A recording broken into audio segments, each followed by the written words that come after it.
आज हम बात करने वाले हैं सेक्शन 7 की। प्रादेशिक खंड क्या होते हैं।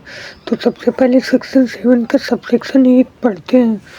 प्रत्येक राज्य एक सेशन खंड होगा या सेशन खंडों से मिलकर बनेगा और प्रत्येक सेशन खंड इस संहिता के प्रयोजन के लिए एक जिला होगा या जिलों से मिलकर बनेगा।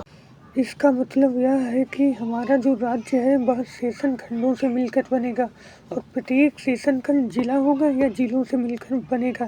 इसी के बारे में सबसेक्शन 1 में बताया गया है।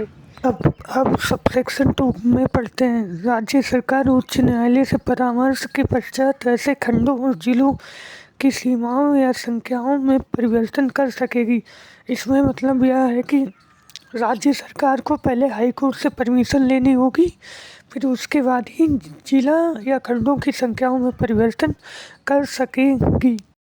अब सबसेक्शन 3 को पढ़ते हैं। राज्य सरकार उच्च न्यायालय से परामर्श के पश्चात किसी जिले को उपखंडों में विभाजित कर सकेगी और ऐसे उपखंडों की सीमाओं या संख्या में परिवर्तन कर सकेगी।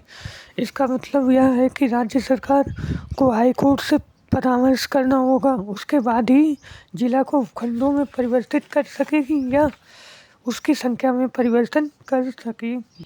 अब हम बात करते हैं सबसेक्शन 4 की। सबसे पहले इसको पढ़ते हैं। किसी राज्य में इस संहिता के प्रारंभ के समय विद्यमान सेशन खंड, जिले और उपखंड इस धारा के अधीन बनाए गए समझे जाएंगे।